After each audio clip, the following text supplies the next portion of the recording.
قرآن میں بتایا گیا ہے کہ جادوگر جب فرعون کے پاس جمع ہوئے تو انہوں نے فرعون سے کہا، اگر ہم موسیٰ کے مقابلے میں غالب رہے تو ہم کو اس کا انعام تو ضرور ملے گا۔ تو فرعون نے کہا ہاں۔ اس کے بعد جادوگروں نے اپنے رسیاں اور لکڑیاں پھینکی جو دیکھنے والوں کو رینگتے ہوئے سانپ کی مانند نظر آنے لگی۔ اب حضرت موسیٰ علیہ السلام نے اپنا عصا ڈالا، آپ کا عصا اژدہا بن کر گھوما تو اس کا اثر یہ ہوا کہ جادوگروں کی ہر لکڑی اور ہر رسی ہو کر رہ گئی۔ اب جادوگر سمجھ گئے کہ موسیٰ نے جو چیز دکھائی ہے وہ جادو نہیں ہے بلکہ اللہ کا معجزہ ہے۔ ان کا سینہ حق کے لیے کھل گیا اور انہوں نے اسی وقت ایمان قبول کر لیا۔ اب فرعون غضبناک ہو کر بولا، تم لوگ موسیٰ کے مومن بن گئے قبل اس کے کہ میں تم کو اس کی اجازت دوں؟ یہ تم لوگوں کی خفیہ سازش ہے۔ میں تمہارے ہاتھ پاؤں مخالف سمتوں سے کٹواؤں گا اور پھر تم سب لوگوں کو سولی پر چڑھا دوں گا۔ یہ سورہ اعراف میں اللہ تعالیٰ نے واقعہ بتایا پورا۔ تو جادوگروں نے جواب دیا، اس ذات کی قسم جس نے ہم کو پیدا کیا، یہ ہرگز نہیں ہو سکتا کہ خدا کی روشن نشانیوں کے مقابلے میں ہم تم کو ترجیح دیں۔ تم جو کچھ کرنا چاہو کر لو، تم صرف اسی دنیا کی زندگی کا فیصلہ کر سکتے اور اللہ زیادہ اچھا ہے اور وہ باقی رہنے والا ہے۔ یہ جواب اب سورہ طٰہٰ میں اللہ تعالیٰ نے بتایا ہے ان جادوگروں نے جو فرعون کو دیا۔ اب وہی جادوگر جو ابھی فرعون کے سامنے خوشامدی باتیں کر رہے تھے اور اس کے انعام اور اعزاز کے طالب تھے، وہی تھوڑی دیر بعد اتنے دلیر اور بلند حوصلہ ہو گئے کہ فرعون کی انہیں کوئی پرواہ ہی نہیں رہی۔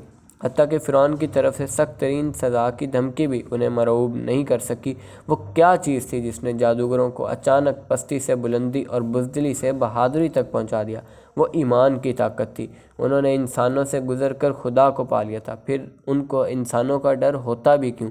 شہر کے مسلم محلے کو تخریب کاروں کے ایک گول نے گھیر لیا۔ اب یہ مسلمان اپنے گھروں سے نکلے تو تخریب کاروں نے پتھر پھینکنے شروع کیے۔ مسلمانوں نے بھی اس کے جواب میں پتھر پھینکے۔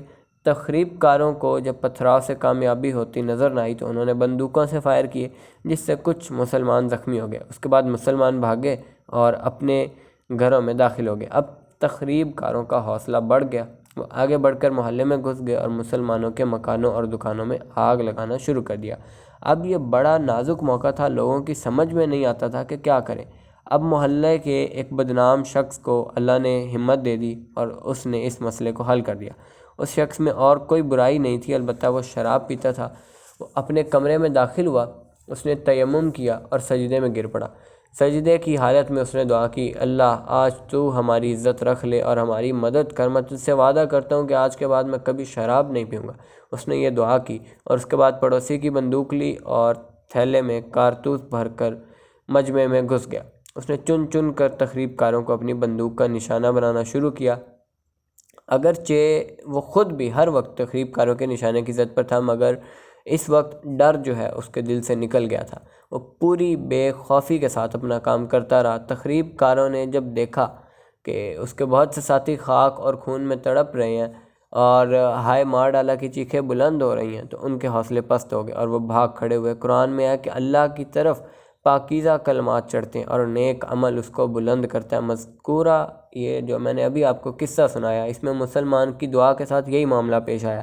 اس نے جب اپنی دعا کے ساتھ شراب چھوڑنے کا عہد کیا تو اس نے ایک نیک عمل کیا۔ اس نیک عمل کی وجہ سے اس کی دعا اوپر اٹھ کر فوراً اللہ کی بارگاہ میں پہنچی اور مقبول ہوگی۔ جب بھی آدمی اپنی دعا کے ساتھ اس قسم کا کوئی نیک عمل کرے تو اس کی دعا ضرور قبولیت کا شرف حاصل کرتی ہے۔ دعا کے ساتھ اس کے موافق نیک عمل دعا کے معاملے میں آدمی کے سنجیدہ ہونے کا ثبوت ہے، اور جب آدمی اپنی مانگ میں سنجیدہ ہو تو اس کی مانگ ضرور پوری کی جاتی ہے۔ اب اس واقعے کا ایک نفسیاتی پہلو بھی ہے۔ جب آدمی نے یہ کہا کہ خدایا میں آج سے شراب کو چھوڑتا ہوں، تو میری مدد کر، تو اس نے اپنی طاقت کو بڑھایا، کیونکہ اب اس نے اللہ کو بھی اپنے ساتھ شامل کر لیا تھا۔ اگر وہ صرف خدایا مدد کر کے الفاظ بولتا تو اس سے اس کے اندر وہ یقین نہیں آتا، کیونکہ یہ چھپا ہوا خیال پھر بھی اس کے دل میں باقی رہتا ہے کہ میں خدا کو پکار رہا ہوں، حالانکہ میں خدا کی بات ماننے کے لیے تیار نہیں ہوں۔ تو جب اس نے شراب چھوڑنے کا عزم کیا تو بھرپور طور پر اس کو یہ امید پیدا ہوگی کہ اب خدا ضرور میری مدد کرے گا، کیونکہ اب اس نے اپنے اور خدا کے درمیان پڑے ہوئے پردے کو ہٹا دیا تھا۔ پہلی صورت میں اس کی مثال اگر چور کی سی تھی تو اب اس کی مثال اس شخص کی سی ہو گئی جس نے سامان کی قیمت اس کے دکاندار کو ادا کر دی۔ اب اس کی توبہ نے اس کو دلیر بنا دیا، متقی بن گیا اور اس کی قوت میں بے پناہ اضافہ کر دیا۔ توبہ کے فوراً بعد اس کے اندر سے احساس جرم نکل گیا، اس کا یہ اندیشہ مٹ گیا کہ میں اللہ سے دور ہوں۔ اب وہ خدا کی مدد کو اپنے حق میں یقینی سمجھنے لگا۔ اس کے اور اللہ کے درمیان جو رکاوٹ تھی، جب اس رکاوٹ کو اس نے دور کر دیا تو اندیشوں کے تمام غبار اس کے دل سے ہٹ گئے۔ اللہ اس کو اپنا نظر آنے لگا، کیونکہ وہ اپنے آپ کو اللہ کا بنا چکا تھا۔